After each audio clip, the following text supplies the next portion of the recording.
এই খিচুড়িটা রান্না করে অনেক প্রশংসা পেয়েছি। নর্মালি খিচুড়িটা আমি একটু মাখা মাখা করে রান্না করি, ডালের পরিমাণটা একটু বাড়িয়ে দিলে যে কোনো ধরনের খিচুড়ি খেতে কিন্তু বেশি মজা লাগে।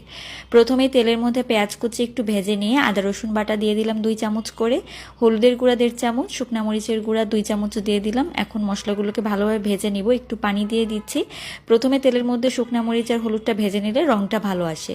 1 চামচ জিরার গুঁড়া, 1 চামচ ধনিয়ার গুঁড়া দিয়ে ভালো করে মশলাটাকে কষিয়ে নিয়ে এখানে আমি 1 কেজি পরিমাণে গরুর মাংস দিয়ে দিচ্ছি। এবার এই মাংসটাকে খুব ভালো করে কষিয়ে নিতে হবে যতক্ষণ না পর্যন্ত উপরে তেলটা ভেসে উঠে। গোটা গরম মশলা আর তেজপাতা দিয়ে দিলাম।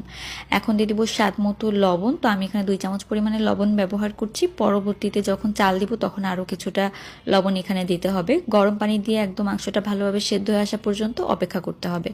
ঢাকনা দিয়ে প্রায় 15 মিনিটের জন্য আমি রেখে দিয়েছিলাম। অনেকটাই সেদ্ধ হয়ে এসেছে।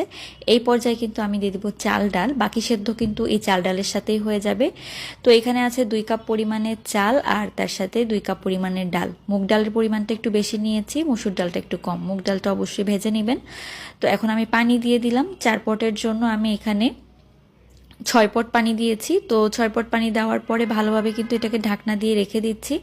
ঢাকনা দিয়ে কিছুক্ষণের জন্য রেখেছি, 10 মিনিটের জন্য। তারপর আবার একটু নেড়ে মিশিয়ে দিচ্ছি।